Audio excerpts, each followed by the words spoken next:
First down. Yes. News. Brandon was right.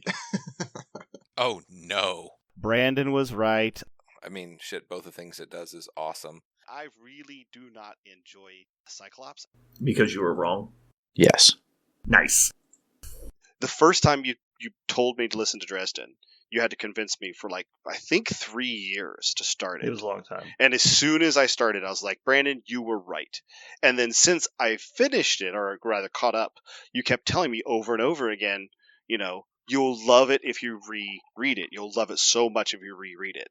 And I never really had occasion to. Now that I had one, I started to do it. You were so right. There's so many things you either forgot or missed. It's so much better on the second read, and I could not believe that because it's already not even close to my favorite book series of all time. It is so far and away. The second place is so far behind it. Aaron obviously will need an address at some point if you haven't already given it to Jeremy. Am I a responsible adult? I believe in you. Mm-hmm. But I also believe that you're tired. Jeremy had it days ago. Okay, good. But that doesn't mean he's not going to lose it. Did I have it days ago? Jeremy's like, shit. Now I look like the idiot. I don't know. All right. Hold on, maybe I did screw that up. Yeah, I'm pretty sure I don't, but just, you can get it to me, I'm sure. Nothing's better than grandstanding and then realizing I'm 100% certain we can make this happen if technology is what I think it is. And do I know technology? Yeah, Jeremy's really good with the technology. He knows that it exists. Okay, I just sent it to both of you. Nice. Oh my God. You dumb sons of bitches. I sent it to him. I need to clip this. Hold on. I got to clip this. I sent it to him months ago. You stupid fucks. Hey, all I will say is I receive as good as I give. How about that? I will take criticism on stupid shit like that without complaint. I just want you to know, I have a timestamp in here. It says 150 to 156 Aaron faced. That's what the timestamp is. Hello and welcome to Infamous, the audio podcast. This is episode 300 with Brandon, or Mutilus on Discord. This is Parker, go by one who parks on Discord. Is this where I come in? Is this my old spot that you saved for me? Yeah, this is it. Spot. We saved it. Bitches. Yeah. This is Jeremy. Still go by whatever the fuck, and here I am at super late at night when I was promised early. But here we go. Is this where I cut off Aaron again? And this is Aaron. I go by Treffinwood on Discord. Welcome back, everybody, for our final episode of Infamous. We made it, guys. We did it. We got it. Everybody was saying it wasn't going to happen. Mm-hmm. Everyone said we couldn't. The sadder part is we've recorded way more than 300 episodes if you count everything we've put out. Yeah, because we put out an extra 30 MCP episodes that are in there also, and then you guys have done all the Judgement episodes. It's there's a ton. Oh man, I'm already crying. I'm already having a hard time. Speaking of so hard, wonderful. It's so speaking of hardness. Jeremy is watching porn on a 48-inch screen that he's a foot and a half away from. That's why I'm laughing, because he said pulling up porn, and it just from your camera angle, I can see only the back of this enormous monitor. You could see pores. I am not watching pornography. So Parker, he's not watching pornography. That's what he said. That's what he said. I'm not watching pornography. You can see me in the corner holding up my ID to the camera or whatever, trying to scan it in. You're like, what are you doing? Trying to order pizza. They need to verify I'm 18. Mm-hmm. Oh my gosh. Oh. One of my favorite pranks we used to do to people way back when nobody knew how to use computers still was you make a new folder on their desktop named horse porn, and then you screen capture their desktop and send it to their desktop background and then delete the folder. And so they have a folder labeled horse porn they can't click on. And people who didn't know how to use computers, that was death. You might as well just throw your computer in the trash. Like, Horse porn. like Windows 95, nobody knew how to deal with that. Yeah. The other thing you did was there's like Windows arrow key or something. You can invert people's monitors so it's upside down and then just throw it away. Like nobody knows how to fix that. It was great. Anyway, we are all back together. This is the first time we've all been together in it's been like 60 episodes. It feels like A hot minute. it's been a bit. Jeremy, are you going to play in season 2 of the IIBBL? IIBBL. Should I first off try and tell you what I think those letters mean? I don't know. Based on what you're I watching, consider yes. doing I2B2L. But that I2B. Insert. Black. Never mind. What? Never mind. Is it a Blood Bowl thing? Because no, I hate Blood Bowl. It's a gathering of gamers to perform a camaraderie of League to play a game. Oh, it could be any game? I mean, it's a specific game that we choose on the day. And Oh, so you should sign up. man, that sounds terrible. I'm out. Yeah, you got stuff to do on your 48-inch monitor. It does itself, honestly.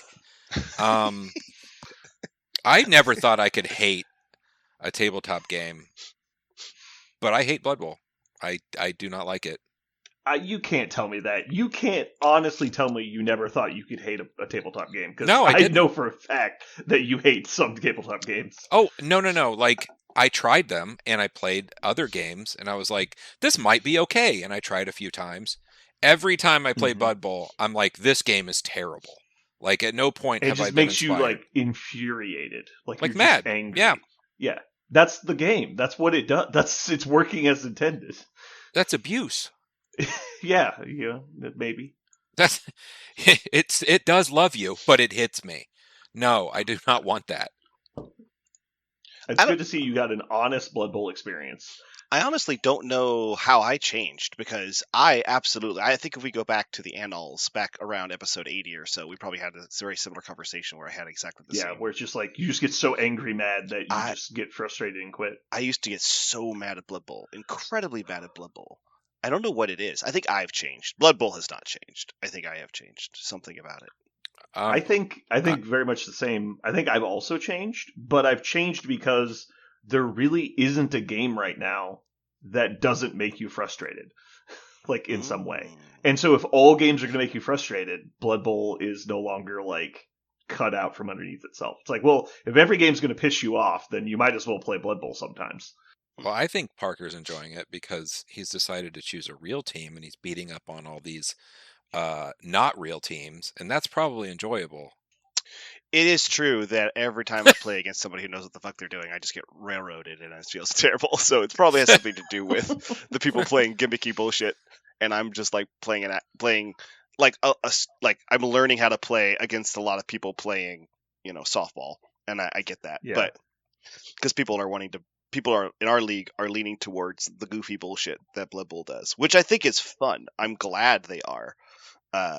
And that's probably one of the reasons why I'm enjoying it more. If I played against just 5 Skavens and 3 dwarves, I'd probably be really pissed off all the time watching my stuff not do anything. Mm-hmm. So the rest of us who are playing against Skaven dwarves and dark elves. What's that? So like the rest of us who are busy playing against Skaven dwarves and dark elves. You, sir, don't get to count because because I believe you went to multiple different countries representing this one in Blood Bowl. So I believe that you are in a league and a plane above mine. You are on a level watching Blood Bowl that I have not yet attained. So you don't count. Mm-hmm. I think I think that you playing goblins is not just a fitting handicap; it's a necessary handicap, or else for the rest of us to enjoy this. I disagree. I think goblins are overpowered. And of course you do. Just corner shooting over here and pretending to play a bad team. He's got a fucking chainsaw. I don't know what you guys know about the game, but chainsaws should not be allowed. Mm-hmm. I do enjoy the stories that come from that game.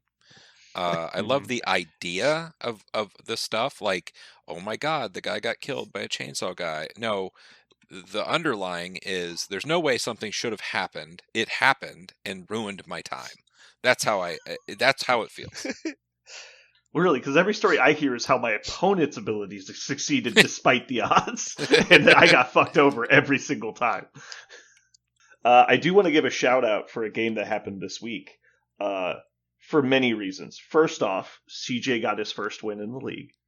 Who let that Congrats, happen? CJ. Hey! Speaking of, it happened against his good friend Josh. Oh, And so that's just bonus points, right? Nice. I was there at the end of the game when Josh is like, if you beat me, I'm going to kill all of your players. And he just starts like fouling every gnome on the pitch and pushing all of them out into the crowd. It's like, you don't get star player points if the crowd hurts them. He's like, I don't fucking care. You're going to have 0 players left at the end of this drive. And he's just axing these gnomes. And then and CJ's like, that's fine. And he just like his stupid fox is running laps next to the end zone, just dancing. It's like, I'm gonna score a touchdown. He's like, I fucking hate you. It was amazing. It was exactly what Jeremy's describing. Where one direction, one player is incredibly upset, the other player is very happy. that sounds terrible. It was great. I like the It models was though. fucking great. The models are cool. The other reason I really enjoyed this victory was it was literally like setting off a nuke in Aaron's odds of coming out of this season on positive prediction points. All right, so let me pull up the prediction. All right, so we got... All right, let's see. We had week 7. I think this is it here. Gnomes versus Dwarves. Aaron predicted a 2-1 victory for Dwarves. And so the actual result was 0-2 for Gnomes. And so that's going to be bad. So you incorrectly predicted, and you're off by 3 points. That's going to be a -3. All right, Skaven and Snotlings. Did that game happen yet? It did. You predicted a 4-0. It was only a 2-0, though, so it's going to be 0 points for Aaron. We've got Goblins versus Dark Elves. Hasn't happened yet. And Norse versus Halflings. Aaron continues to exactly correctly guess my fucking weekly games. You need to stop that.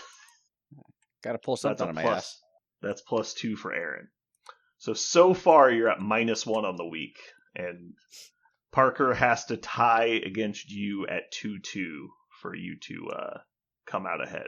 I'm confident Parker can do it. I am excited to tie.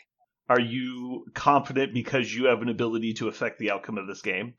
Yes. That you're gonna sell out everything, Aaron, to make sure that you tie 2-2? No. No. Aaron So would when we never come do back that. next week and you won 6-0, are you gonna be happy? Yes. We both know that's not going to happen. Fate will intervene. Parker dice will dice. Or By maybe the they'll way- fail you for the first time in your life. That's possible. True. Not bloody likely, but possible. I had to explain Parker dice to my children in my Walt Disney trip because we kept getting in lines like right as lines formed behind us. Like it happened many, many times on many, many rides. They're like, wow, this is happening a lot. I go, do you guys know what Parker dice are? They go, no. They go, things just happen for me. You get to enjoy this. Let's get on this ride and have fun. It happened a lot. Aaron, do you want to do predictions for next week? Yes. We have Dark Elves versus Snotlings. We're going to go... Well, he's not going to have anyone left after I'm done with him. So... 3-1 Dark Elves. Parker, did you see what Kenny was saying about his game with Ryan? Yes, I did see that. And thank you, Ryan, if and when you listen to this, because For killing I love it. all of the Skaven. Yes, I love that so much. I'm so excited to play against. I hope it was his big hand Skaven, because that was the one that pisses me off. The other gutter runner I'm fine with, but that fucking big hand one makes me so mad when he's like, strip ball, here come my Skaven guy, pick up, bye. I'm like, God fucking damn it. Like, let me... The big You know, it'd be hand. really terrible if you got sick and weren't able to make the game and you had to play your games out of order, so all of the players were back for your game. Yeah, it's not going to happen.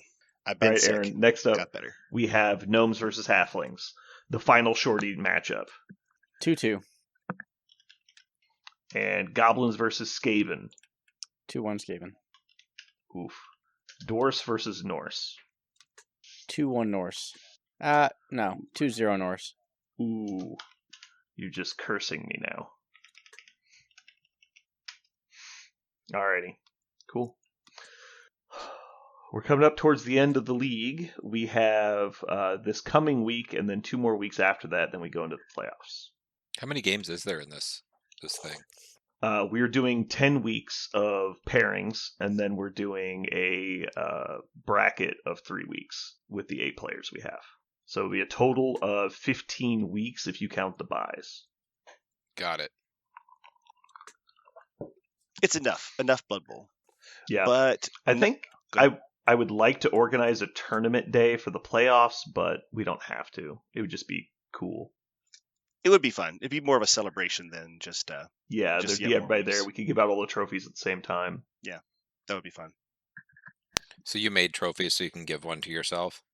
That's Yes, cool. I specifically made sure everyone gets 1 trophy, so I won't be left out. We call Nice. that an Aaron. Mm-hmm. Jeremy, you're just jealous that you're not going to get a trophy. Oh, I can get a trophy. You can't get a trophy. I get you a trophy tomorrow. Green fingernail polish and all. So, are you guys still playing Judgment, opposed to what Kenny is saying, and saying that nobody ever plays Judgment anymore? Can we Go ahead. like me, Aaron, and Kenny are not a single entity. I would like everyone to understand that as of today. I don't think that's true. Yes, the game is still fun. Yes, we still play it. Maybe I was wrong. Maybe Kenny and Aaron are the same entity. I was incorrect. Wow, what have I ever said to you that would cause that comment to come out of your mouth? You listen. You didn't acknowledge or deny. I didn't understand. He wants your affirmations. Yeah. I'm still in shock. I don't know what to say. He's hurt. Dumbfounded more often. Like I can't. I used to think I couldn't get offended, but I might have been wrong. He's mad now. Shit. Yeah, every time I do play, I remember how much fun that game is. It's really too bad it didn't take off in like a bigger scale, because to me it still is the best board game there is out there. I don't know. That's what happens when your marketing and all that is kind of bad and advertising's bad, and they kind of do everything they can to firebomb themselves. I don't know. Yeah, I think their advertising campaign consists of cryptic notes left in bus stop bathrooms. So unless they're going to break from that, it's going to be hard to get the word out. Yeah. It is weird when I talk to other minis gamers and like when they're walking by the table, or I've even met some at like cons and stuff, and they're like, "What's this game, Judgment?" And I go, "Oh, it's the best minis game." And they go, "What do you mean?" Like, because you don't usually say that, right? Even people who like to play minis games don't usually go out and say this is the best miniatures game ever, because most people have played lots of minis games, and some of them are good and some of them are bad, and they could always be improved. But nope, Judgment really does feel like the most square, like.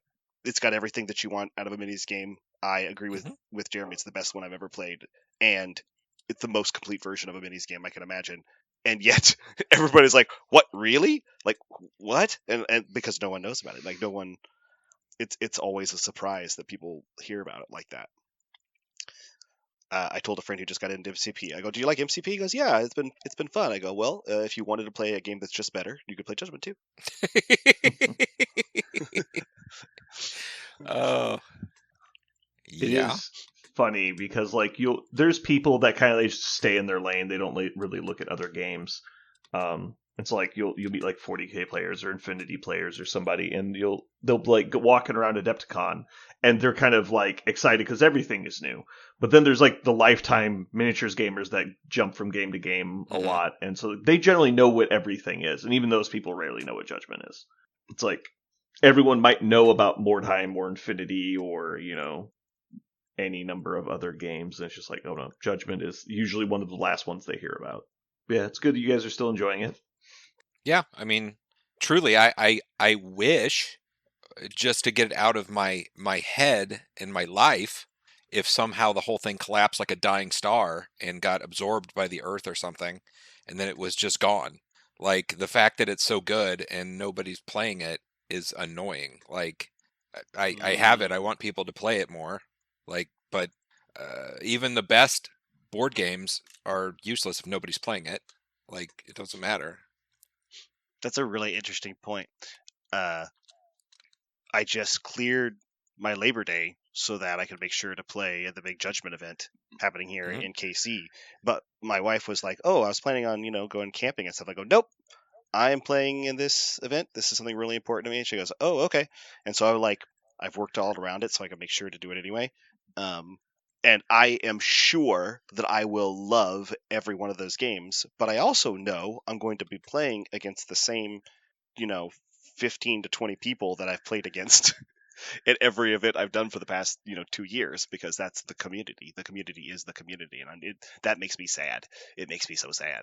I just wish that wasn't the case. It is strange. I mean, I've played a bunch of games at different conventions between Warmachine and Monsterpocalypse and whatever, 40K, Fantasy even. And you go to conventions and yeah, there's still a handful of people that are always there, and it's kind of like a reunion, but you always play a couple people that are different. Nope, not Judgement. Nope.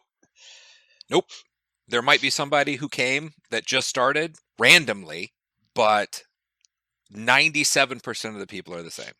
And if they beat you last time, you're probably going to get beat by them again. It's that good of a game where someone who is actually better than you will generally win that game. But I still look forward to it.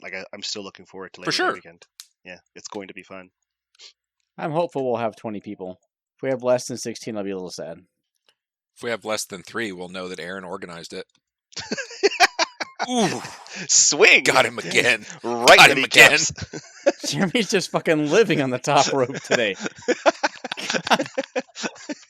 It was so I feel like good. I'm missing something. I had Is this at the recent Judgement tournament when I came in and everyone was playing Fab? And I was like, what happened to the Judgement tournament? You're like, it was fine. I didn't. No. I wouldn't hit him on one event. that was the first one. Yeah. You should run 2 events on the same day and neither of them fired. One of them Sunday, one of them Saturday. And yes, they both fired. They both fired. What is the definition of firing? Games were played. I don't think that's what firing means. In the case of Bloodbowl, to make it a legal 4-person round robin, we had to go find some 10-year-old street urchin, sign them up for the NAF, and explain the rules to them as I beat them 6-0. Oof. Okay. Yikes. And I'm joking about their age and the score. So it was 8-0 and they were 5. Ryan had to call his son in. He's Nice. like, so this game that you've never played, we need a 4th. So He's a good sport. he was great. I guess we're supposed to just all play 40K. I guess that's where you got to go. You just play 40K. They take care of you. Ugh. Those people. They always give you new things. I mean, if you want to play a game that you're going to be mad at and end up quitting very quickly, why aren't you playing Blood Bowl? Oh. We just talked about this. Oh, that's true. There's so many options. There's so many rage quitting options. I do think you would enjoy Old World. You should throw together some Old World stuff. No, I'm enjoying everything as I have it right now, and my time is entirely full, which is Nice. exactly what I'm looking for. Good to go. So, when is Parker going to play Fab? I thought that was going to happen. No. I don't know what I don't. I know. Actually, I know exactly what happened to Fab. I decided to purchase Fab because I really like the game. It's another one of those games that I think is a really strong game, and I really enjoy it every time I play it. But they're like you just got done saying, which is you have all the stuff you need to go in, like to take all the time that you have that's free.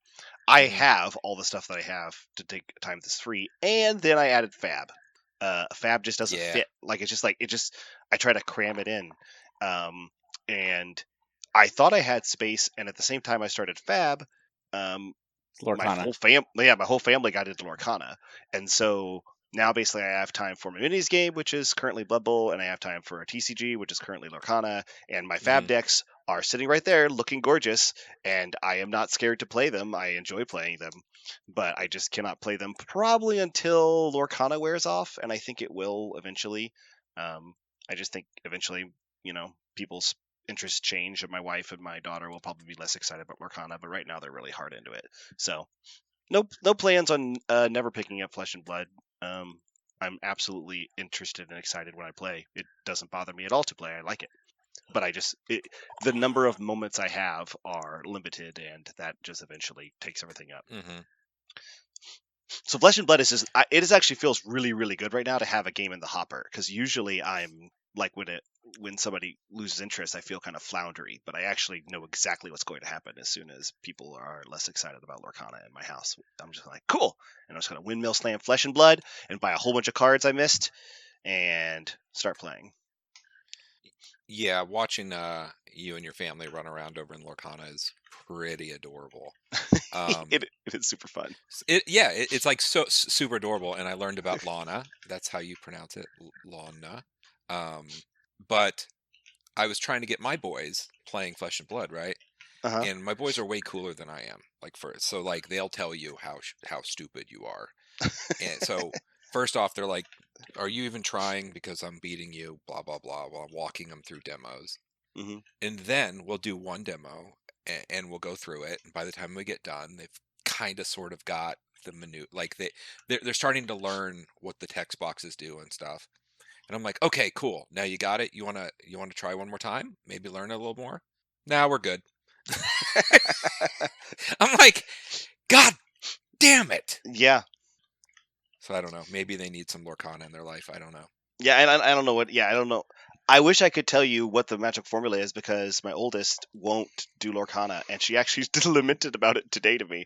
Because Sarah and Regina were both out playing Lorcana this evening, and she and my oldest was like, "You guys are always playing Lorcana. You're always going downstairs. Ooh, new cards are coming out. Let's all look at the new cards. Ooh!" And I was like, Cece, you could do that too. You did that with me in Pokemon for like 2 years. You could do that. You know what it's like. And she's like, I know. I just don't wanna. And I go, okay, fine. She's a tween. She's entered the mock the gamers phase. Yeah, she mocked us a little bit. I guess she did. But she's also like, she understands herself. Like, she knows she's just a stone's throw away from doing that. She will still play games of Pokemon TCG with me every once in a while, even though she refuses to get into the rotation cycle, all that stuff. She doesn't care. She just wants to play Pokemon she likes.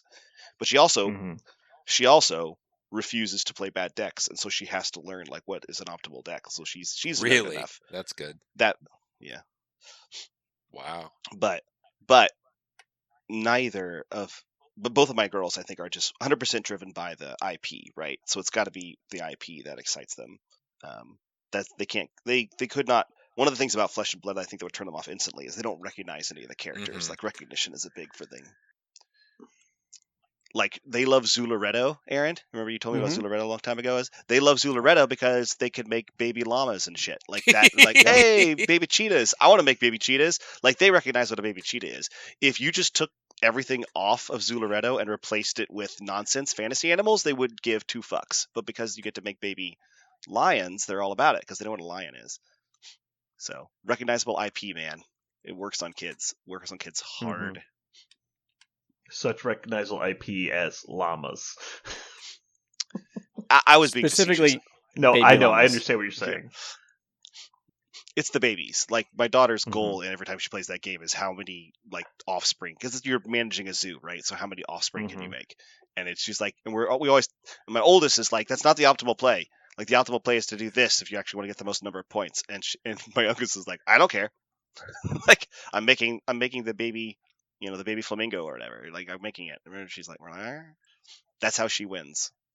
So what do you want to do next Wednesday? 301? No, like, now that we don't have to podcast anymore. Oh. I don't know. The correct answer is It's play over. City of Heroes. We did it. Yeah. Well, I mean, that would obviously be my answer, but yeah. The correct answer is play City of Heroes.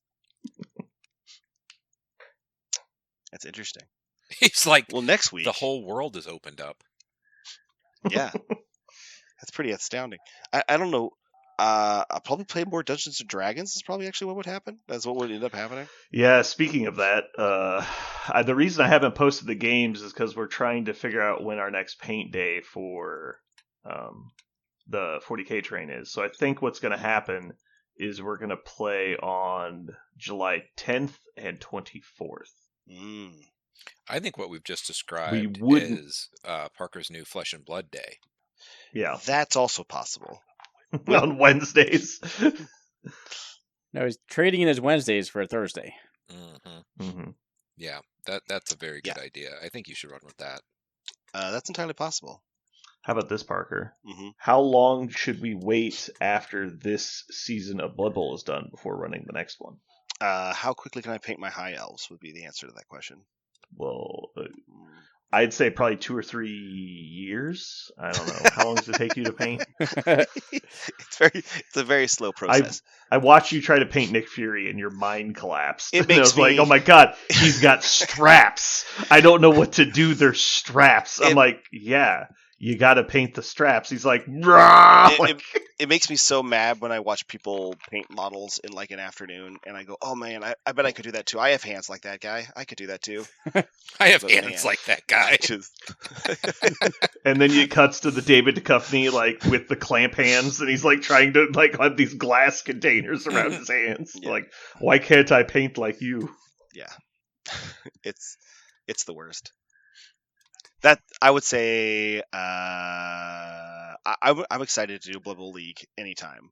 But I definitely, one of the things about Blood Bowl League that I am experiencing is it forces me to do the anti-Parker, which is to immediately jump to a new list and try something new. That's one of the reasons why I like the tournament play, is because you can just immediately jump to try something new every tournament. Mm-hmm. So I would want to have something ready to go whenever we did the next league. But that's the only stipulation that I would have personally, if you're asking me for my opinion. So you think that we should just start it up as soon as this one ends? No, not necessarily. Okay. But I'm saying that's the only thing that would stop me from wanting to play more Blood Bowl in a league, is having a new team. Right, but that's why I'm asking you. Is like, obviously take your own personal investment of I have to get this team painted. Yeah. Take that out. Okay. And then say, what do you think is the correct amount of time to take off before going back into a league? After having never finished a League of Blood Bowl, I would say... Yeah, we're getting dangerously close. I don't know, probably like a month, I guess. That seems appropriate. Like, enough time for people to chill, but not too much time that people wander totally away and try new things. I don't know. Yeah, I'm worried that if we do it on like a short break, like, 1 week to a month time period, that it will strangle people's ability to play other games. Yeah. And I don't want that. I want it to be a side thing that we do occasionally that is repetitious but not smothering. Yeah, that's a good point. And so if you think of it as, it's basically what we just did is a 4-month-long commitment, because it's 15 weeks if you count the playoffs. Now, it could be as short as realistically 3 months if you get knocked out immediately. And so I was thinking twice a year, and so basically do it on a 6-month rotation. Do you think that's too long? No, I think that makes sense. My initial hack was a minimum. Go ahead. No, you go ahead. Say my initial hack was a minimum of 2 months break. Yeah. Yeah, I'm thinking at least 2-month break, because you want to have time for other league things to happen. You want it to be special and not a... Yeah. There is a little bit of a drain aspect to it, because you want to be committed, you want to get your games in, you don't want to be the reason that people are behind. And I think... Stop taking shots, yeah. I think everyone's been very good this season about that. I don't know if I'd say everyone, but I'd say most. I said what I said. And that can be grueling from a commitment standpoint. And so having a break from the commitment, I think, is important. Yeah. So if you think that you're running potentially to the end of the league, which is the championship, which if we don't do a tournament day and we do the 3-week playoff with a bye week, that's a month-long playoff cycle. And so if you're in all of the games, because you're one of the quarter of the players that make it to the finals, then you will have been playing it for 4 months. So if you do 2 of those a year, that's an 8-month commitment.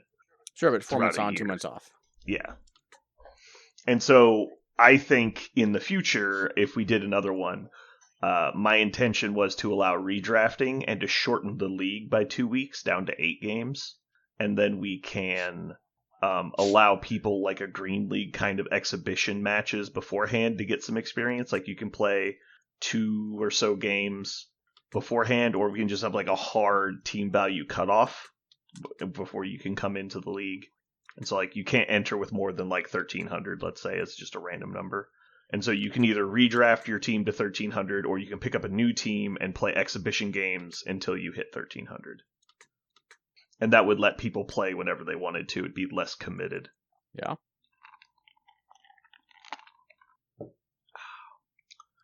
Parker, you excited to get your games in that you missed? I am. It was honestly. Have you scheduled them? I'm trying to get Kinbone to come back to me, but he hasn't yet. Okay. So as soon as I get Kenny, hopefully that's just tomorrow, and then I get Aaron, and then track down Ryan. But Aaron, are you going to be in town this weekend, or are you off to play more Blood Bowl / Fabs somewhere? I'll be playing Blood Bowl on Saturday. Where? Springfield. Ooh. It's a team tournament. Who's on your team? Parent. Nice. Sunday, I think the intent was to play Fab and Lee Summit, so I could meet early or stay late on Sunday if that is desirable to you. Okay. Well, most likely you and I will probably get to play either Thursday or Friday. That's what I'm hoping, but I'll let you know as soon as I know. Do you mean tomorrow or next week? Tomorrow, Okay. or the day after tomorrow. I was not necessarily planning on coming up tomorrow, so. Oh, you weren't. Oh. Not everyone lives I just made an moments assumption. from the store. I know that. It is a commitment. I have to arrange lodging and. That being said, You know, Aaron definitely underwear. spends more time at the store than Parker does. Yeah. If you were going to have me put money on it, I would have put 5 times as much money that Aaron would be there tomorrow than Parker would be. Yeah. And you said you wanted to play with Kenny first, so I mean, I can be flexible, but I need more than like 10 minutes notice to play. Right. I will, as soon as I find out from him, I'll let you know. Okay. Because Brandon, you did want us to try to preserve order if we could, right? Not necessarily If it's possible. doable, yeah. I mean, Okay. at this point, you guys are 2 weeks behind, and so it's really more important that the games get in when they get in, and Okay. less that they happen in order. Okay. It's like if Kenny is undoable tomorrow, and you don't know when you'll get with Kenny, getting Aaron's game in so that Aaron can continue playing is more important. Word. I thought there was a serious punishment for falling behind in games. Is that not? Not really. I mean, if you guys never get your game in, then the punishment is basically you missed a game, and that's you not missed the enough. experience of that No, game. that's not Yeah, enough. we should probably Shaved just head. start firing people at random off of shaved head. head. Like just auto shaved head if you miss.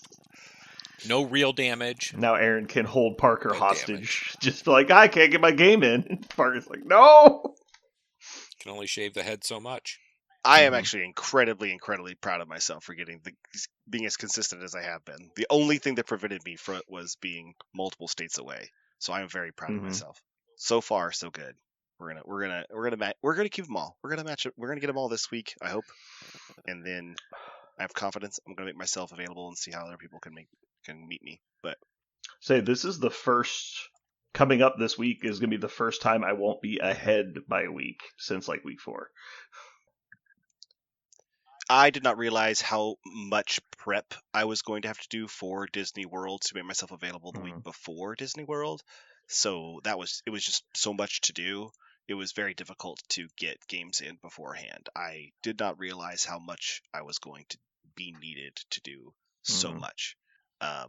Honestly, the 4 days it took to get to Disney World was like a vacation from the preparation to get ready for Disney World, which just took hours upon hours upon hours. Because you guys drove all the way to Florida. Yeah, we drove with the camper, and we camped at the Disneyland Resort there, and it was awesome decision. Like, I'm really glad that we did it, but it took so much prep, insane amount of prep. But Disney World is a blast, by the way. Have you done that with your Would kids recommend. before? No. Oh yeah, that was a good one. Yeah, it was Galaxy's Edge was amazing. Yeah. I was completely blown away by it. I knew that Disney World is all about the narrative. I'd been there before a long time ago, and so I knew that their dedication to making every experience a story experience and like to feel immersive. Mhm. I knew that's something that they did. I did not realize how hard they were going to go into the paint in Galaxy's Edge. It was tremendous. It was amazing. And I got my girls ready. They were super excited to become Star Wars nerds in preparation for Galaxy's Edge, and they were just as excited as I was the entire time. Nice. It was really cool. We built droids. We met Vi Marati, who was just hanging out and nobody recognized her because who the hell knows who Vi Marati is? But I did because I'm deep in that nerddom. And so when I saw her, I was like, oh my gosh, it's Vi. And the girls talked to her about joining the Resistance, and that was super cool because everybody else was just walking by us, like not knowing who this character was. And so that was really cool. And, you know, we had blue milk twice because it tasted amazing. It was an absolute blast. We went to all the parks and we had a great time everywhere, but Galaxy's Edge was amazing. How long do you think it would take you to experience all of the things at Disney? Like how many full days? You want to see everything, experience every little nook and cranny of the place. You'd be there for like a month. If you wanted to see everything, because they do also a lot of the stuff they do is on rotations, right? It's randomized. Mm-hmm. And so if you actually wanted to do that way, yes, it would take you a while to actually like meet every character, to see every event that happens randomly. That would take a bit. But if you just wanted to say you had walked into every attraction, that you'd seen everything designed for to be seen that's not randomized, and then see a lot of the, you know, more recurring characters, like Vader's always there, and, you know, Din Djarin's always there. So if you wanted to see like the characters that stick around and the things that are designed, probably I would say 3 full days in most parks, and then like Animal Kingdom you probably only need 2. Hollywood you probably only need 2, because some of the parks are a lot smaller than the others. So Magic Kingdom you would need 3 solid ones to do everything, and you would also like run yourself ragged and have to spend a lot of money doing that, because you have to. Sarah and I spent extra thousands of dollars just to get the fast passes and the so that we could do more rides in the amount of time that we had. But so if you wanted to do it on the cheap, like the cheapest version, then it would take you multiple days. It would probably take you 3 days at every park, 4 days at some, if you just wanted to wait in lines and not spend money to go faster. But Sarah and I did everything the girls wanted to do, which was a pretty extensive list. I would say probably 80% of most parks we did. We only left about 20% of each park on the table.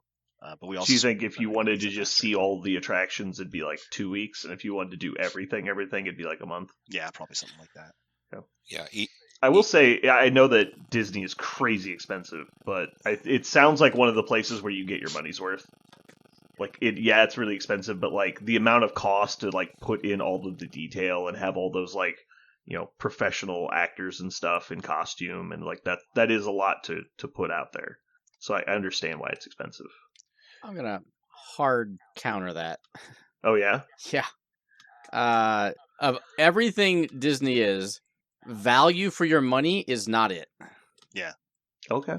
You know how many people go there with their kids, and then 2 years later the kids don't even remember they went, and they spent like $40,000? Well, I'm not saying that's a good choice that they made to take the kids when they were like too young to remember. I'm just saying, like, sure, if you wanted a comparable experience, like a truly comparable experience of that level of detail, it's going to be really expensive. Now, it would be cheaper to go to like a different park. I've never been to Disney, so I don't know. I've been to Universal when I was a kid, but I mean, honestly, it is more immersive, but not. I mean, Parker was just there, so he'll obviously know better than I or have a different opinion, but not. If you like Universal's an 8 based on some of the, you know, the theme of their, you know, different areas, you know, in Disney's a 10. So it's better. Yeah. It's not like you walk into Disney, you're like, oh my God. Unless there's just that huge desire, right? Sometimes you can't put a money on wanting to do something. Like, I want to walk in and see Cinderella's castle and be on that bridge, that iconic whatever. And if that's what you want, then it doesn't matter what the value is somewhere else. That's what you want. No, I'm just saying, like, let's say like Six Flags was like baseline amusement park. Mhm. Like Universal Studios is a noticeable jump up from that, Mhm. right? Because this is like, it's much more immersive. It's much less of like carnival festival kind of thing. It's this is a theme park. And then it's from everything I've heard of Disney and all like the videos I've seen, it's like they really go the extra mile to make sure it does feel like that extra step of immersive. Like, having, the costume characters walking around, like I want to say it's like the Kylo and Rey thing where like they're always like looking for each other but never run into each other in the park because they have like these designated pathways they go. That like you can go build a lightsaber stuff. Like there's a lot of really cool detailed based stuff that you can go do that like no other place is really going to come close to that level of experience.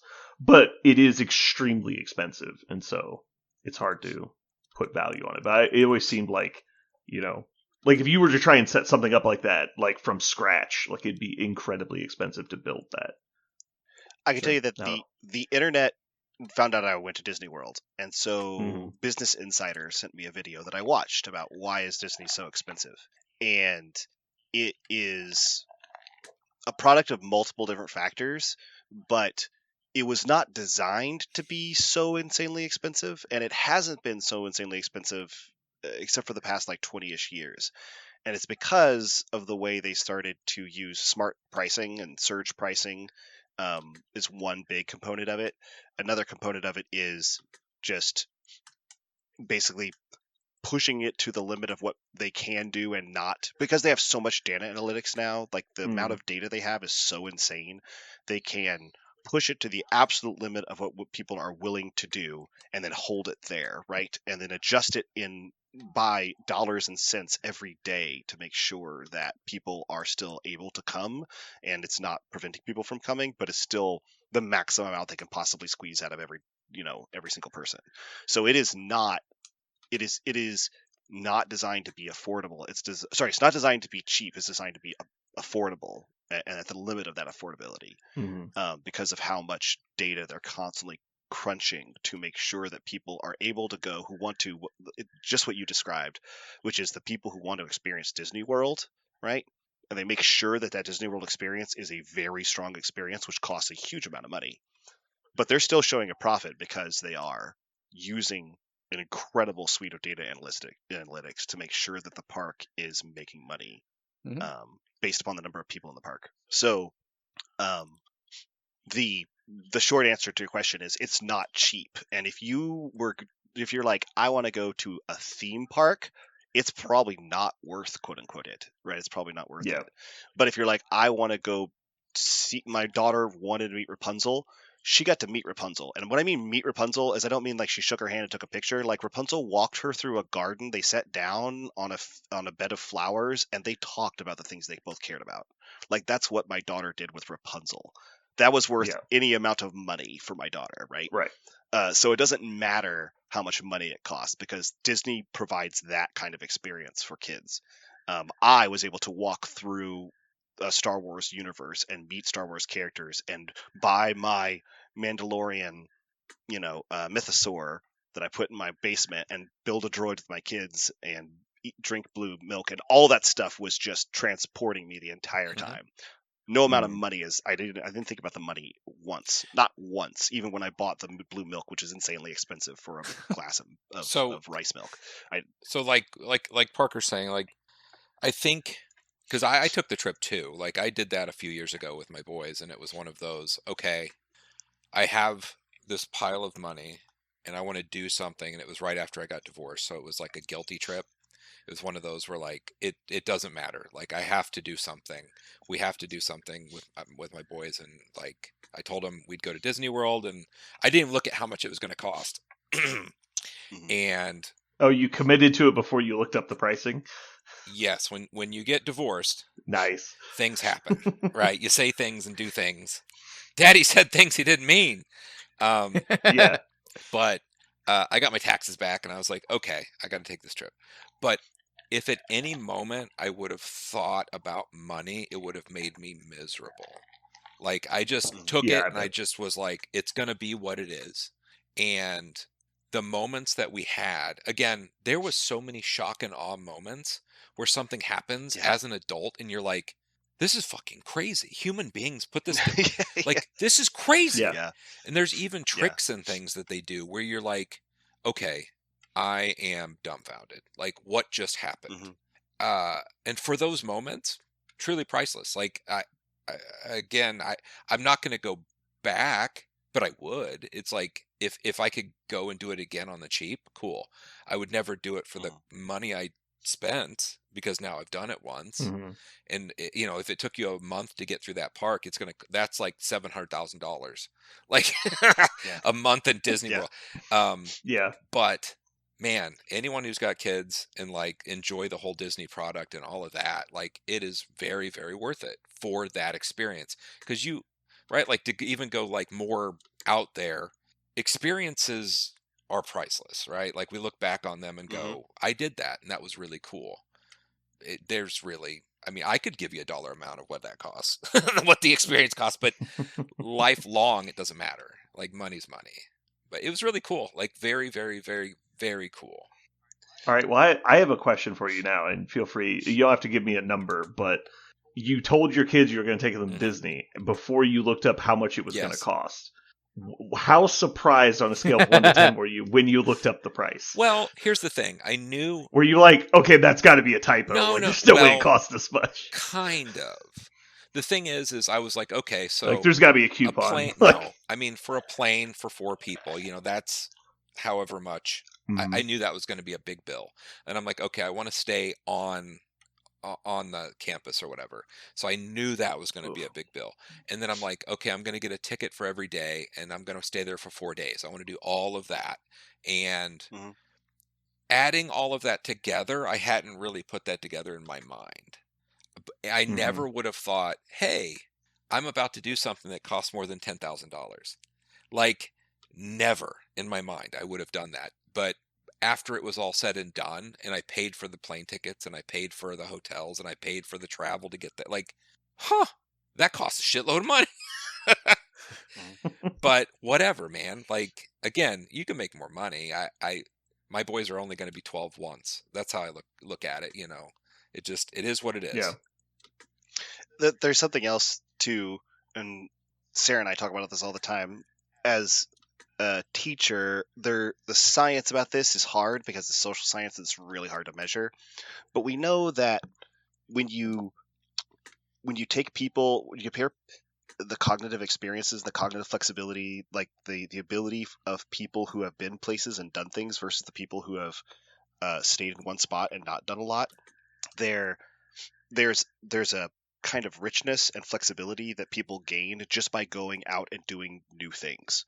And even if you wanted to try to experience something in your house that's new, it's not the same as when you take somebody out of their environment and you put them in a new context and you try something wild and different. You could absolutely do that cheaper at a national park, right? Or a state park. They cost almost nothing. So it's not like you have to go to Disney World. But one thing that I know about young people is when you ask them, what do you remember at Disney World? And they can't tell you anything. It's not that it hasn't made a sincere and impossibly important impression on their psyche. They just can't write a book about it because they're young people and they don't have the prefrontal cortexes to write narratives yet. So they can't create a wonderful story from that moment that they had yet. But it doesn't mean they don't have something really indelible that is important to them, a story that they'll have, or something that's influencing them in much more subtle subconscious ways. So my wife and I knew that we didn't want to take them when they were going to pass out for half the day. Like, we saw 5-year-olds being carted around in strollers. Insane. They were just unconscious the entire time. And I was like, we're not doing that. But for an 8-year-old and a 12-year-old, they were both making memories, even if they have a hard time recalling and retelling, because that's just part of their development too. They absolutely were creating things there that was super cool. Did they have? Yeah, like Aaron said earlier, I've heard a lot of people talking about how they see like infants, basically like toddlers, taken to Disney because I guess there's like a discount for young kids. And it's like, trash. Why would you ever want to lug a toddler around an amusement park? Like, that seems like the worst thing ever. it was absolutely bizarre how many very little kids we saw that were just screaming bloody murder or completely unconscious. We're just like, what are you doing? Like, you're just making this miserable for yourself. Mm-hmm. But The thing that was really that was my breaking point. I had several because my children, well, it was right after COVID when I went. So they went from this very high touch company to everything is very personal, very high touch, to there's wristbands and you do everything on your phone. So nobody's even looking up at Disney. Everybody's looking at their phone, trying to figure out where they ordered their meal at. And because I'm old timey, like I'm like trying to pull cash out of my pocket to pay for things. And they're like, oh, no, sir, we don't take any of that. Or did you order your meal beforehand? Because we don't have it. I'm like, no, I didn't order my meal. I'm right here. So anyway, like he was talking, you were talking about Star Wars. And I was looking for basically a grilled fucking cheese for my children because they don't eat anything, right? And they're like, we have blue Kanukanakas. And I'm like, are you fucking kidding me? I want a grilled cheese. And they're like, oh, we know how grilled cheese, you know, like doing the whole Star Wars. I'm like, I'm not fucking kidding, bro. Like, I was getting so mad. And then they're like, maybe at Toy Story? So we go to Toy Story. Sure enough, Toy Story only has shit that's healthy. They're like, we have peeled apple slices with a touch of tahini sauce. And I'm like, no! It was Give me terrible. the fucking grilled cheese. That's great. My wife and I were floored that they'll let you, as long as you don't bring, like, try to wheel giant coolers around, they'll let you bring in anything you want in terms of food. Nice. And so my youngest is exactly that same problem, that she just won't eat out easily. And so we had to bring everything in for her that she ate, but it worked. Like, we just brought in, you know, peanut butter jelly, that kind of stuff. You saved somewhere around $400 to $900. We all ate a meal out of our backpack every day on purpose. We ate 2 meals sometimes, since the one meal was in the park, and it helps that my oldest loves experiencing food. Like, so that was kind of like her treat. Is she got, when we did Epcot, like, she's like, I want to try random Moroccan food. And we're like, yeah, you do. Like, we know you do. So let's go to Morocco and try Moroccan food, because she's all about everything trying. But we just brought Regina in, you know, tuna, because that's what she'll eat. But Parker, I was watching a documentary today, and I don't know if you know this, but in ancient Greece, they divided poisons into 4 categories. Or sorry, ancient Rome. So the Roman numerals. Yeah. And so I, and I are all poisons that will kill you. But poison IV will only make you itchy. I knew it was going to be IV, but I didn't know it was going to happen. Ugh.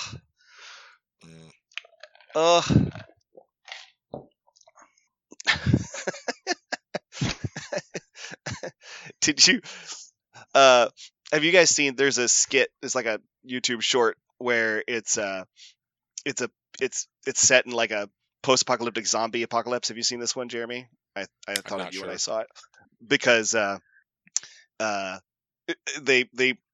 zombies are coming, trying to break through a gate at them. You know, they're locked inside of something, and they're all pushing on it, and they starting to fail, and the daughter says, "Dad, I'm serious. If you don't stop with the dad jokes, I'm going to throw myself to the zombies." And he goes, "Hi, I'm serious. If I don't stop the dad jokes, I'm dad." and then she goes, and the nearest zombie, like, chokes and dies. Oh God. And she's like, and so the point is, like, the dad jokes are so cringe, it kills zombies. And so, and so the evolution of the short is that now the girl is forced to tell the dad jokes all the time, or else zombies will kill them. And so it's just her, like, all the time as zombies die around her. It was a pretty funny bit. Dad jokes always kill the zombies around them. All right. So let's go ahead and jump into Mojo World for this week. We're going to go through all of our favorite hobby games we've played. So this is going to encompass miniatures games, card games, hopefully not board games. We're going to try and avoid board games. We'll see if we run out of options. But yeah. Okay. So I've randomly done this because I think that we'll all have strong opinions about these, and so we'll want the option to go first. We are going to say, though, you can't choose another iteration of the same game, and so basically games are unique. You can't choose, like, 3rd edition D&D, and then you go, I'd choose 4th edition. Like, we can't do that. So the game is the game, no matter how many times it's been rebooted. So I randomized it. Jeremy gets to go first. See? Oh my. I'm going to take the easy way out. I grew up playing it. It really took me into the competitive gaming land. 40K. It's the baby. You cut your teeth on it. You figure it out. You like to play with toy soldiers. You like to glue shit together and paint it and play each other. So it's 40K. The original. All right. Aaron, you're up, sir. Blood Bowl. Wait, I meant Blood Bowl. I was going to take it first. Darn it. Just a troll. Yeah. I don't think it's fair that you would take Blood Bowl, Parker. No, considering it would I think just be Aaron a troll. has played in more tournaments in the last calendar year than you've played games ever. Oh, I know. Okay. Parker, conveniently, you're next because I get to go fucking last. It's Warmachine, Alex, for 500. Yeah, exactly. All right, Warmachine. This fucking Google Doc is being a giant bitch right now. It keeps fucking up. All right, good choice. All right, so now I get back-to-backs here. We're going to go with... I'm going to go with Old World or Warhammer Fantasy, if you prefer. I got into 40K first, but I think I enjoyed Old World more. I definitely enjoyed the setting more, as cool as 40K setting is. But there's just something about the Old World settings that's just so perfect. Then with my second pick, I'm going to go with D&D. All right, Parker, you are up. I'm going to go with the best game that's ever been made, Judgment. All right, I'm back to Aaron. grasping at straws here now. Grasping at straws. That was not a pain pick for me. I love Judgment is Yeah. Aaron, sir, you are up. I understand. Take your time. Surely you've played other games. My top 6 aren't supposed to be off the board already. Well, my next one's definitely not on your list, but you'll get to pick yours before me, so it's not like he was going to pick D&D anyway. Wait, were you going to take D&D? No, not a chance. Okay. You said top 6, so... I guess I'll take Fab, and I'm not in love with that pick, but... All right, Jeremy. You get to close out your picks right here. Oh, I get to do both? Yeah, because I'm kind of mad. So Aaron chose you get 2 Blood in a row Bowl. here. I was going to choose it. Mm-hmm. The entire number 1 overall pick. He took my thing. I know. Gloomhaven and Frosthaven and all of the havens. That game is everything. It's a board game. Yep, it's a board game, but there is miniatures. You can't pick board games. It's not. It's a miniature. No, it's a miniature. Right. That's I'm putting apples to apples. No, you're not. You can't pick Gloomhaven. Yeah, I just did. You can't though. You gotta pick something else. That's absolutely a minis game. It's not a minis game. It's a board game. Board games come with miniatures. It's not uncommon. What? Are you really? Like it is a board game? And Flesh and Blood doesn't count. Objectively, we said card games count. Who fucking said Collectible one card counted, games. not the other? Yes, a game that you play and Aaron plays, and one of them is not a board game. All right, so you're saying there's no other games other than a board game that you can think of that you want to name? I mean, I've had all kinds of games, and I don't like it. Well, that's what I'm saying. Like, if there's plenty to choose from, let's just steer clear of board games, is what I think we should do. Aaron's not allowed to choose Flesh and Blood. Okay. I'm stuck on it. Because that's a fucking card game. If I can't choose Gloomhaven, he can't fucking choose a card game. Card Are you game fucking is a kidding board me? game. Oh my god. Y'all stupid. Okay, you can, I support both of these vetoes. Yo. I support both of them. Thank you. I support burning this shit to the ground. Jesus. It's a kangaroo 100 court. motherfuckers. Kangaroo court. So, for example, Jeremy, you could choose the Lord of the Rings living card game that you used to play. Yeah, it's a wonderful game, but that's not a tabletop game. It's not named Gloomhaven, so I don't want it. I guess so. Name your guys' favorite games, except those. What are you talking about? Yeah, we've said it like 4 times. No board games. That's why Aaron chose Flesh and Blood over the other games he wanted to pick. So you want to veto Aaron the one that he chose else. that is allowed, That's not allowed. to make him pick something allowed. that's not It's not allowed. Okay, Jeremy. Jeremy. You can have Flesh and Blood. I will. I'm think not of something taking else Flesh and and I'll Blood. pick twice on my turn. Oh, so you just want to hate fuck me? Okay. If I can't choose one, you can't choose that. That's how it is. Well, I'm sure we're going to have to veto Aaron's next pick, so don't worry It's about going to it. be some sort of. No, my next deep pick is not vetoable. Ooh. You mean the I take pick that now? challenge. Because Flesh and Blood doesn't The count. pick- I'm not going. You have to repick. Okay, my deep cut pick is Man of War. Okay. Okay. That's the ship game, right? Yes, unvetoable. Yeah. All right, Jeremy. So, I guess these aren't current love affairs. I mean, they're just games that we enjoy. They don't have to be. Like, Parker said Warmachine, and clearly that's out. Yeah. I mean, I had a good time with MCP. Marvel Crisis Okay. Protocol. I did have a good time with that, and then they fucked it all up. All right. Nice. That's on the list. You got one more pick. Ooh, I do have one more pick. I spent a long time with fantasy, but you chose that one. Mhm. You know what? I also had a. There's an obvious one here that you haven't picked. It's a card game.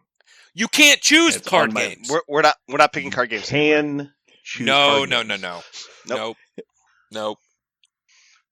Why? Uno. I don't.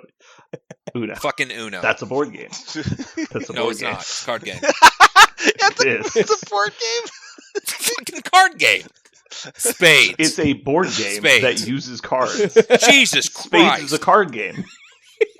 I fucking hate this. This is so stupid. This makes 0 sense. I like to think people at home are also very confused. Yeah, because it's confusing as fuck. You can choose It's this. just You can not- choose that. It's not that Aaron confusing. can choose some It's random any card game. that isn't Jeremy, a video game. Jeremy or picks isn't a board miniature game, and he can't pick it. Game. It's not a miniatures game. Are we supposed to just name our favorite things and just somehow get pineapples? I like pineapples too. Pineapples are good. I'm fine with it. Nightcrawlers, favorite Mojave game. Nightcrawlers.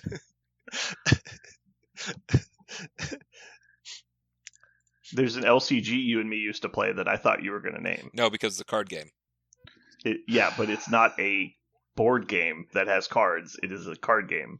Any collectible card game is fine. 'cause Why it's not a wouldn't we board just game. have several different things where you choose card games as one, and then the other would be miniature games? Why are we combining? We could have done that if we had talked about that in advance and decided to do that. Why don't we have either miniature games or your favorite baby animal? We could also do that.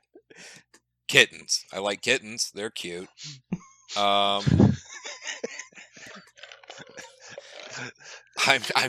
I only like young giraffes, not tall ones, just young giraffes. No, I will never say no. I will not pick that game. I'm going to go by the rules as written. Okay. I did enjoy me some They're not written, Monsterpocalypse but- at one point, so that's a good game Alright. too. Can I choose that, or is that also a board game? It's played on a board. Nope, that it is in its current state as a board game, but originally it was not, so we're good. Oh, good. I'm glad I. In its two okay. of its 3 iterations, it was not a board game. Nice. I guess I slide in there based on Brandon's rules. Yeah, good job. I'm glad luck, that guys. was seamless Good. and smooth. Good luck, and there everyone. was no issues at all. All right, Aaron, do you still want to take your sleeper pick of Man of War? Yes. Okay, Man of War. I've never seen Man of War played. I don't think it's been played in the past, 25, 20. 30 years. Yeah, it's been a while. All right, Parker, final pick. Okay. Wait, I thought Aaron only picked 2. I thought he picked Man of War and Flesh and Blood and Blood Bowl. Doesn't oh, count. we're counting. Why are we counting Flesh and Blood? Why would we not count Flesh and Blood? Okay. Because Well, it's a card game and it's not a miniature game, but go ahead. Yeah. We specifically said card games were allowed. Do whatever you want. There's no rules. I'm not picking a card. I'm not picking a card There's game. no but rules. I'm going by Jeremy rules. At every reference of the rules, it's been explained, and Andrew's like, there are no rules. Okay. No rules. So I'm having a really hard time with my last choice. Okay. Just choose whatever But- you want. Kittens. No, I'm Pineapples. going to go with these 2. I have 2 pre-painted minis games, my favorite kind of minis games. But I'm going to go with. Wait. There's Actually- only one. You enjoyed X-Wing. You know you did. I know. I'm going to go. If X-Wing. you don't say I'm gonna X-Wing, I'm going to call you a I know, liar I'm straight gonna to your say face. X-Wing. Remember when? X-Wing. Okay. Remember when? Remember X-Wing? Of everyone here that liked that piece of shit game, you're the one that liked it the most, That's so true. just pick it.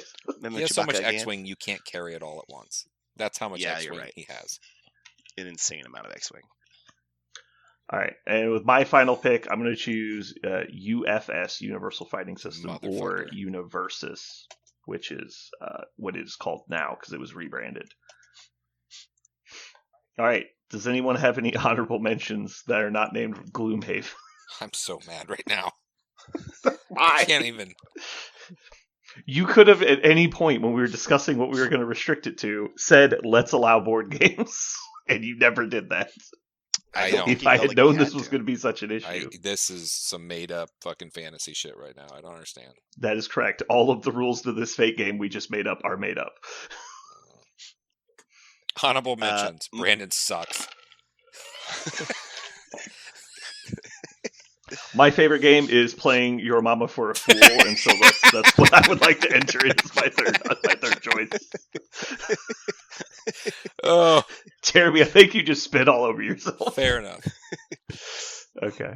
My honorable mentions are Netrunner, who Jeremy apparently refuses to name on principle for not. some reason. I will not acknowledge. Netrunner was an amazing game. It's an asymmetrical card game that was released in LCG format, which is awesome. My favorite collectible card game outside of UFS was Warlord, which was kind of like a D&D style game where you played mass combat. It was really interesting. It's like the only game I've seen like it. Anybody else have any honorable mentions? Shout out to Legend of the Five Rings, which was a really fun CCG a long time ago, and a really badass RPG, tabletop RPG. Yeah. My first minis game ever was a very bad, but I enjoyed it, pre-painted minis game called Mech Warrior Dark Age, which was made by the same people who did HeroClix. Yeah. And it was a HeroClix format where they pre-painted the minis and had the little clicky bases. And I loved the hell out of that game. Cut my teeth on competitive minis with that game. That was it. Off to the races after that. Aaron, do you have any others? Nope. I'm not sure there's another minis game that I've ever played that we haven't mentioned already. You could name any Or card game for that matter. You could name a Have you ever boat. played Mordheim? I never played Mordheim. It's weird that you've played so many specialist games from GW, but never Mordheim. Yep. It's too storyline driven. You can't just win right out. I have this feeling that if Aaron played a game of Mordheim, because there's a distinct mechanic in Mordheim where your opponent can go, I don't like this, I'm leaving. And you just pick up your minis and leave. I think they would deflate Aaron so mad. I think they would make Aaron feel like, what do you mean you're leaving? You're like, I don't want to play anymore. I'm going to invoke the rule of just leave. And you're like, I disagree, because I think Aaron watching his opponent verbally declare, I quit, I don't want to play anymore because you've beaten me. I think Aaron would like that. I don't know. I feel we should all speak for Aaron at this moment and decide what Aaron would like. So the most. mechanic is, Aaron, if 25% of your models have been taken out of action, at the start of your turn, you can either roll a morale test on your leader to stay in the game, or simply choose to fail and run away. Would you like it if your opponent stated out loud, I give up, and just ran away? Or would you not like that? Neither. I think Okay. there are times when, for the sake of brevity, you can be like, yeah, you win. Let's do something else with our time besides spend the next 20 minutes confirming your victory. Yeah. And so if that's what the mechanic is there for, then I think I'm all for it. And I would not So feel bad mad or sad or happy. It would be the primary inevitable mission conclusion of the first 40 minutes of me stomping their ass. Yeah. So much like in Blood Bowl, you get experience points for accomplishing things in games. Like, hey, this guy took out a dude, so he gets bonus points or whatever. The most common mission you'll play in Mordheim is gather the Weirdstone. And so there's an odd number of Weirdstone on the table. They're basically victory points. When you get them, your guy gets experience for collecting them. And then they're worth money to sell when you get out of the game. And so commonly what will happen is you'll run up, people will pick up as many stones as they can, and then as soon as somebody kills a quarter of their team, then there's like, peace, I'm out, and you keep the weird stone you had when you run away. Mm-hmm. And so your opponent doesn't get a chance to get it back from you. But not every mission has that. Some missions are just fight to the death, or until somebody routs. The first time I played Mordheim, and my opponent went, "I'm done, bye." I was like, "Wait, what?" Like, I was just like, because I'm so used to games, and it only took like maybe 25 minutes. Like, it was not like a long time. And it was really bizarre to play a game where like it's kind of baked into the game that it's just over. You just leave, which is like you said, Aaron. I think it would have just been an exercise of winning and losing, right? It wouldn't have been like an interesting back and forth, but it was weird to have it end so abruptly. It was strange. So, in more insights into Aaron's mind, we had something happen last week that's worthy of sharing for edification, or you guys can tell me I'm just completely fucked in the head. Flesh and Blood has a mechanic where if you go to time, the turn player can decide to forfeit or not, after which the opposing player can forfeit or not. If both people say no, they each get one more turn, which almost inevitably doesn't end the game, at which point it becomes a double loss. Ooh. I'd say the average game is like 25 to 30 turns, and so, it's pretty unlikely that one turn's going to make a difference. One turn. It has happened. Yeah. I have won in the quote-unquote last turn before, but... So I understand, and I took a deck to the store last week, and it is a deck that can go to time. It is specifically trying to go long. So I have accepted a double loss as a potential outcome for some of these matches, if that makes sense. Mm-hmm. However, that particular outcome still upsets me greatly. Because in my mind, the two players are doing nothing but screwing themselves over. It's like I can't get through the fact that it's not a draw, but an actual double loss, and so now none of us can compete for the championship, even though we might have just had a great game. You could have just flipped a coin, right. So I think that the way they do timeout in Fab is the worst I've ever seen in any card game. It's so stupid the way they resolve the end of game. So anyway, I know that I have a huge personal issue with it. Yeah.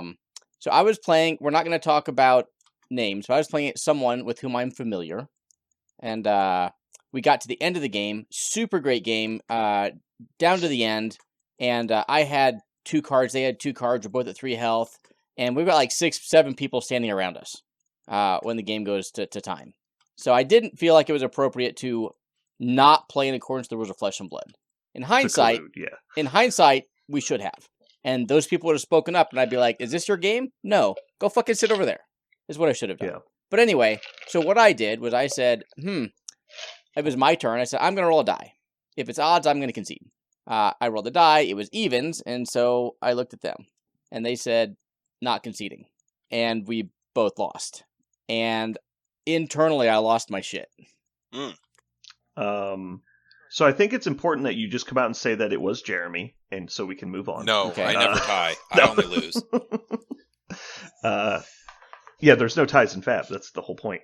No, I think their whole system is fucked. The fact that it gives you the opportunity to concede like that just invites rampant collusion, which is you are massively incentivized to do, which is stupid. Like, alone, that's stupid. Wait, why? I don't understand the collusion. Talk to me about that.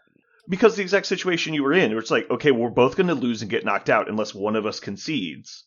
And the fact that it goes in order like that is just like, okay, so if I don't concede, I'm putting all of the weight on my opponent to concede, or we both get fucked, right? Which there's a similar thing that can happen in Magic, and we can talk about that later. But it's stupid. Yeah, it should just be a fucking draw. And if they don't want to do draws, then just go to turns or use some kind of like actual timer or something. It's really bad. In Magic, the way it gets handled, which obviously Magic has quicker rounds, like a single game of Magic is shorter generally, is active player plus 7 more turns, which is just more turns, right? The problem with like Fab is like there's no like predetermined amount of time, because if you're both churning through your decks, it can go really quickly. And if one player's playing really fast, the other player's playing really slow, it's an unfair number of turns that you would normally have achieved, right? Like, and that's a problem we've had in gaming in general. It's why we use chess clocks. It's just really, really bad. So I'm not interested in hashing over Fab's timing, which I agree is bad. My concern is, so I basically talked to this person afterwards and was like, this is a me problem, but if we're going to play casually, we're never tying again. Like, you either need to say, we're never tying again, or you can be my most hated enemy, and we're just going to never talk, and we will play when we have to, and that's it. Because the implication there is we're like, if I roll an odd, I'm going to concede. And the implication is then, if I roll an even, it would be appreciated if you concede. And right, and my issue is this is a friend. This is not a random person I'm paired up with, right? Yeah. This is like you and me playing on Thursday night in Fab, or me and Jeremy, or me and Parker, right? And at the end of the day, I am not going to fucking draw against any of you. It's not going to happen. Yeah. If the game is so close that I can't tell who's going to win, just fucking die off, right? I would rather lose to the die off than both lose. Like, does that make sense? Am I wrong? I need someone to tell me I'm wrong so I can recalibrate my brain. No, that is exactly correct. Like, it should never happen in a normal tournament unless you hate the person. Like, if I'm playing a completely random person and we play a close game down to the wire, someone should concede. There's no point in us both losing this game, especially if we had a good game. Now, if one person was just being an asshole the whole time, then yeah, now you're talking about enemy type behavior, not, we're two people trying to enjoy a game. Right. Like, we came to a tournament because we want to play this game, and what is resulting from it is basically two people acting like they hate each other, which is not what you should be going for. It's like mutually assured destruction doesn't work. That's why it shouldn't be in your fucking card game. That is weird. That is strange. It's so strange. Because I'm sitting here going, your analogy. I know Aaron doesn't want to talk about the mechanics of the game and argue if they're good or bad, but this particular situation that he's in, I agree. If somebody refuses to take the L when there's no other way out, then you're kind of being an asshole. Both players have 2 cards and 3 health, and so there's no way to determine a victor. But we both know that if we tie, then both lose the double loss. The it's not tournament. A tie. Yeah. That's such a weird thing. I think one of the big elements here is communication and social understanding of what you're doing at the table. Some people don't have the same understanding as everyone else, and I think you ran into some of that. I think that it didn't help that you're playing a deck that drags the game to the end of the earth versus another person with a deck that drags to the end of the earth. I think y'all should get used to fucking ties. Like, playing those decks that you're playing. Oh, I agree. I was fully prepared to tie to almost anyone else, right? Sure. Like, I was prepared to tie. Like I said, I will go to time with that deck. I understand that. And against, let's say at a calling at a random person. Yeah. If I think I'm disadvantaged, I will concede. If I don't think I'm disadvantaged, I will not. And they can choose to do what they want, and I accept that.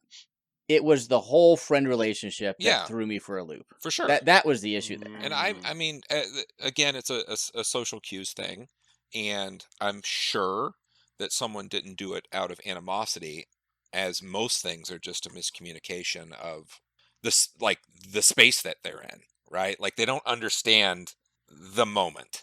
Like, they're not reading the room. That's what I would say. Sure, and we couldn't really discuss it at the moment, which is, again, I think we should have, but I didn't think we could at the moment, and that was my wrong choice. And I mean, Also, they have the strict rules and stuff of the game, and it's kind of a crack up because most of the time, everyone in there, particularly at the Geekery, knows each other and plays grab ass throughout the games the entire time, except when a new person is getting ready to crash and burn, and then they'll all, Hawkeye them and like, oh wait, that's the moment, and this and that and this. I'm like, yo, like, there's a lot that goes on in that game. Like, there's a lot. Anyway. I'm sorry that happened, Darren, but it sounds like you were able to have a conversation afterwards that gave some sort of resolution. Do you feel like it was resolved, or do you feel like it's still unresolved? It is resolved because we're not. I mean, we had the conversation then that we should have had before. Right. We're not going to ever tie again, but that's really based on my insistence. I just wonder if I'm wrong. I would say absolutely not. If that same thing happened to me, I would be very upset. It happened to me at a real tournament. It happened to me at a real tournament. I learned all about this rule the hard way. Yeah. Like, I was playing and winning handedly, and it all went down. And they're like, "Do you concede?" I'm like, "Obviously not. I'm getting ready to win this game." I didn't realize I got one turn, and we both lose. But that's on me because I didn't read all the rules. What was the health total in your game, Aaron? Was like one player really up? It was like 3-3. Okay, so it's literally stalemate. Yeah. Well, someone was going to win, and we talked afterwards, and they're like, "Hey, if you had X, you win. If you had Y, I win." But just it all depended on what was in the deck and the two cards we had in hand. Yeah. And so, hypothetically, the way this is supposed to play out is the time is called, the judge walks over to your table and just straight up asks you, as the active player, do you concede? And then vice versa for the other player. But is it assumed that you don't communicate with your opponent during that time period? You are not allowed to talk to your opponent. Not at all. That time. You can't be like, hey, dude, I've got win in hand. No. Okay. Nope. Can't. Once time hits, you're done. That's extra stupid. Yeah, because if they call time, you could just talk before the judge gets there. Right? Well, what I think we need to do, what we should have done in my mind, is like 30 seconds before time gets called, we're like, okay, we're not going to finish.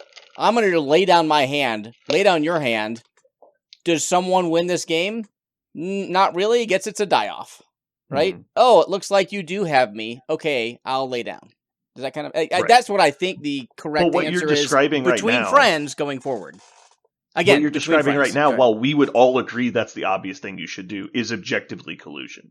You're colluding with your opponent to create a state that would normally not be the case. No, you are allowed to show information from your hands. Not illegal. But you're not allowed to talk about dicing off for the game. That's not permitted. That is correct. You are not allowed to... Yeah. Now, you can explain to your opponent, like, hey, I have this in the bag. You can explain the board state to your opponent. That's all good. But the point where you go, okay, this is going to be a stalemate, because all you're doing before is clarifying the board state. But when you get to the point, it's like, all right, well, neither of us can win, so we should dice off to see who's going to concede. That's collusion. And while I agree, you are extremely incentivized in doing exactly that because of the stupid rules, that is also, in its own sense, against the sportsmanship of the event. And so, if you are effectively avoiding double losses because you're friends with people at the tournament, that's collusion. That's the definition of collusion. Like, you're getting an advantage because of relationships outside the game. Now, I agree, you should never be put in that situation, and I would still do it because I'm not going to be forced into dumb situations by the rules of the game. But I do think that the person on the other side of that table either doesn't understand they're being a giant asshole or wants to be a giant asshole, and I would not want to play that person anymore. But also, I would be upset with the rules of the game that were putting me in that situation. I think it makes sense for the like you're saying, Brandon. It's a very good point, and I'm glad that you said it like that because it makes more sense in that this game and also Magic has really large prize pools where a die roll could be the difference of $1,000 or $200 or nothing. Like, yeah, I mean, you guys could be playing in the first round and you guys get paired, this thing happens, you dice off, one of you gets the win and then goes on to win $1,000 in the tournament. That's 100% a collusion win. Like, that guy got $1,000 off of collusion because you should have gotten a double loss. And so, like, it's just a shitty thing to put people into. And it'd be like in Bloodbowl, if you guys are playing, it's like, well, if this game ends in a tie, you guys both get knocked out of the tournament. You're like, well, that's stupid. Well, and then you're talking about like, well, just let me score because I'm the closest to scoring, even though it would be very difficult for me to score if you didn't just let me in. And then you let them in and they win the game and they move on to the tournament. Like, that's collusion. Like, you're letting them do something they normally wouldn't be able to. But I just want to say again, I would still be very upset at the opponent. Because that same thing has happened to me. It's like, hey, we're in a game, like, you're going to knock me basically out of this tournament on a draw because, like, no reason, basically. Like, it's just shitty. It's like, I'm going to intentionally slow play you. It'd be the same as slow playing a friend. It's like, hey, I'm going to play really slow in this so that we go to time and we both get a double loss. It's like, why? Like, what was the advantage in that? So I think there's like, I don't know, some percent of what you say is absolutely true, but I still think part of it isn't.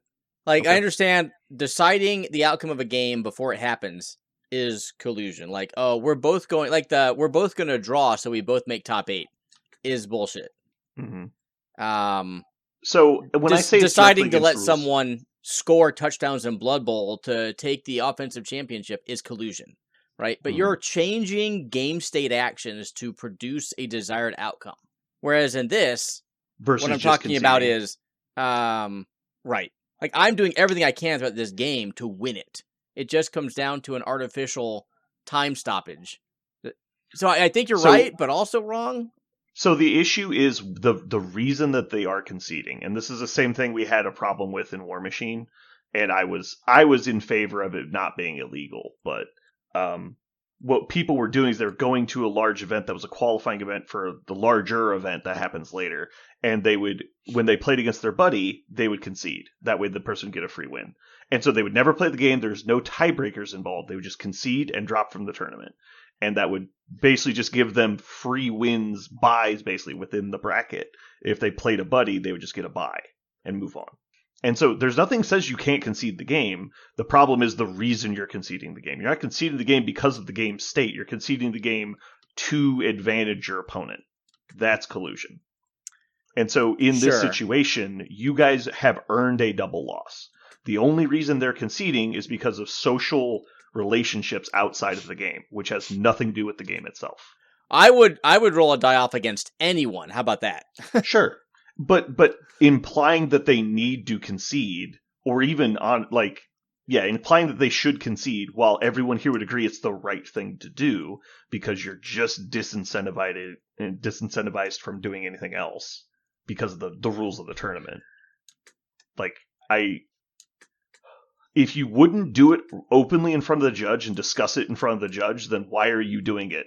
Like, that's... Oh, I would, if it wasn't against the rules of Flesh and Blood.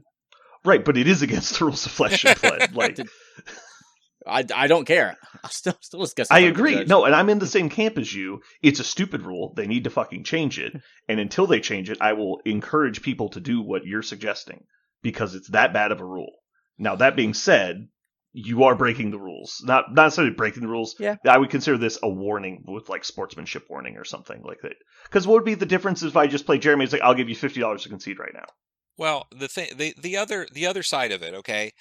The one thing that I like about this, number one, you know what's going to happen if you go to time. Play to win, get it going. The second thing, as soon as the game is over, you're not going to bully my ass about anything, because games in this type of environment, well, I got you, obviously, right? You're going to sit down and they can't say any of that. There is no bullying. You had to get to the part where it's like, you didn't beat them, So I think that's one of the reasons that rule is there. I actually like the idea of, hey man, like you're not getting bullied, and kind of if I'm at a table and I don't know you and you're telling me we're going to roll a dice, and that's kind of confusing to me. That's almost like, I mean, we're friends, so I know what you're doing. But if someone who was at, say, a calling and we got in this situation, like, well, I'm going to roll a die. I'm like, what are we fucking doing? You can't make me do anything. It's just kind of weird. Right. No, that's not the part I'm saying needs to be changed. I'm saying they need to remove the ability that the opportunity to concede phase needs to just be gone. That's stupid. The fact that they're giving someone an opportunity to concede as an official step of the process, I think is fucked. Because Okay, all that I is agree. happening I agree with that. is the bullying part, where it's like, I agree well, with I'm that. clearly in an advantaged state. Well, It's like, so why would I concede to help you? That doesn't make any sense. so here's Why the would you counterpoint. put the weight of that decision on a random player? Mhm. Well, counterpoint. I'm pretty sure, based on what I think I heard, Cody is a very good local player. Was at Nationals, and I think he conceded after time to a Huntsman because after time was called, he took a look at his deck and was like, "How much damage can I possibly do with what's left?" Obviously, he knew what cards he had left in his deck, right, in his hand. He's like, "I can do 23. I can threaten 23 damage." Huntsman still had cards and had 24 health. Yeah, so And there's so no it's way like, he okay, could have won. it is deterministic. I lose this game. I concede. Yeah. Right? So I think that's a great thing to do, sportsmanship-wise. Like, hey, I'm out. You beat me. There's no way I could functionally beat you. Yeah. I'm going to concede. So that's a great thing for him to do, but he's not incentivized to do that by the rules. Correct. I think at a, I'll call it professional level, I think a lot of people will concede if it's a deterministic or strong likelihood. Yeah. In my opinion, this is exactly the same as letting players rate sportsmanship in 40K tournaments.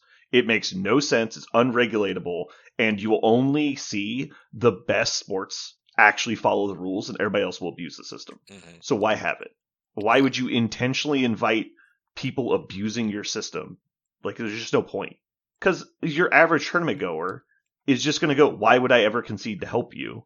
Like the lower end of the average is going to do that. And the higher end of the average is going to do stuff like you're doing and stuff like Cody did. And it's like, great, that's awesome. But why are we opening up the opportunity for people to just like railroad other players? Like, well, yeah, why would I concede? Like, I don't get help from it. Like, I'm only helping you and I don't know you. So why would I help you? Yeah. Why are you adding that step to the process? It's just very weird. Sure. Now, if it's in the rules that you are encouraged to concede, no, and then you're like, okay, well, now they're going against it, but it's not. You just have the opportunity to concede, and so it's not even. I'm like pushing the envelope by saying I could win this match, and it's like, again, none of that should even come into the game. That should be a completely separate thing. If they just want to go double loss when time goes off, sure, do that. That would be cleaner than this bullshit they're doing. There's a world, like a not even distant world, where you could go to a tournament purposely just trying to spoil everybody's time. Like, just I'll just play slow as fuck, take a bathroom break during the game. Well, I'll just play a deck that turtles, and I'll just take everyone to time, and we can just coin flip. No, not coin flip. You could just say no. I know, in this example, you'd be intentionally refusing. I'm just saying, like, that's a weird thing that you're allowing in your game, is for people to spoil other people's tournament records. It's a weird If my opponent's not playing like a blitz style, like super aggro deck, I'll just play as slow as fucking possible, and I'll just drag the game to eternity, and then just make my opponent decide if they want to concede or not. Like, how is that a play style that is technically playable? It's odd. And again, I think the community by and large is pretty good. Obviously, some outliers, but pretty good. So while I think the system could be abusable, the fact that it's not says a lot about the people who choose to play the game. Yeah, I think in general, Fab players are on the upper crust of card players. I generally enjoy all of the people I know that play Fab. It takes too much work. I would just like to see there be a tiebreaker of some kind where it's like, hey, if we get to the end of this, highest health wins. Like, just fucking make a hard rule about it, and that way we know what we're playing for. You should burn all of your armor and block everything you can if you think you're going to go to time, because health is the most valuable stat. Not, my opponent might concede if I'm in a strong position. What the fuck is that? Like, that's not a tiebreaker. Mm-hmm. It is weird. Aaron, I have a question for you specifically about this situation. Yeah.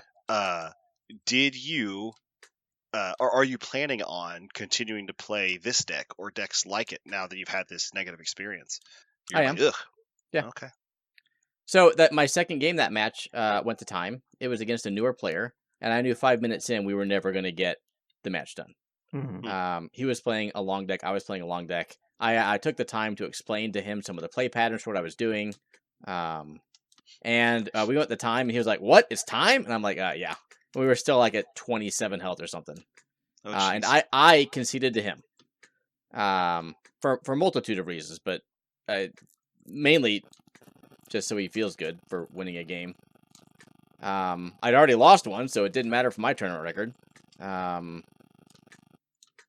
interesting. And I had absolutely no issues with that game, if that makes sense. Mhm.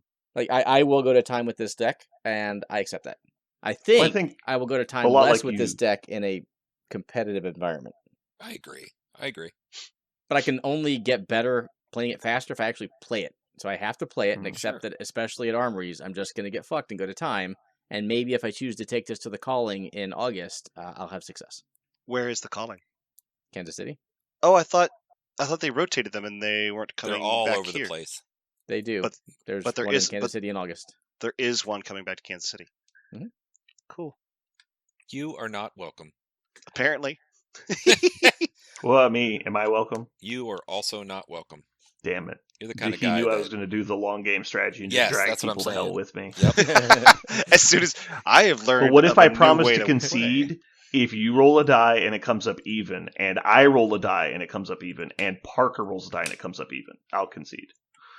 I like it. I like where we're going. Okay. Is what we're doing considered a board game, though?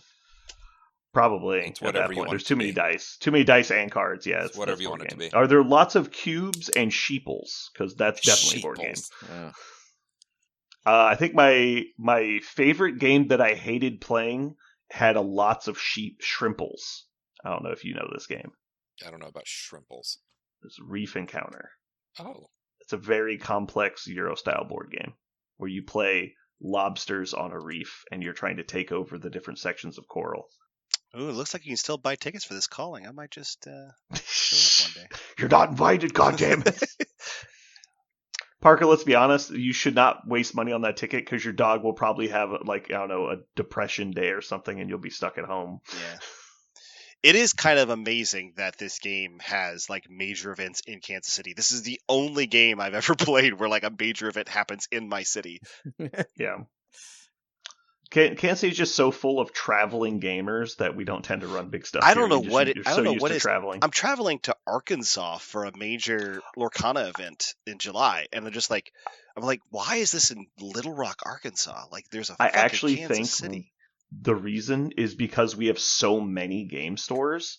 The players are very diffused, and as where you'll go to like Topeka and there's like 2 stores, and so all of the stores do the thing. And so everyone is like united, as where Kansas City is just so fractured because there's so many game stores. There's no like one place hosting things.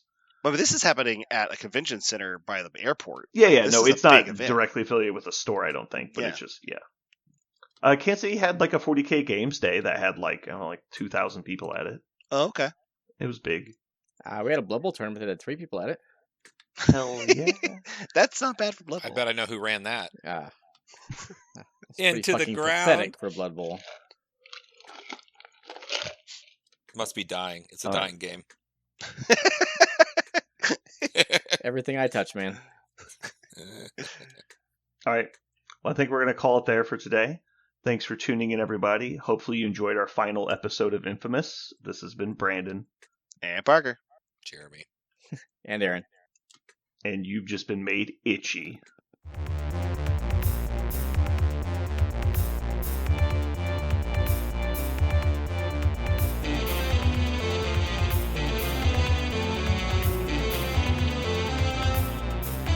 So what are we going to call this thing?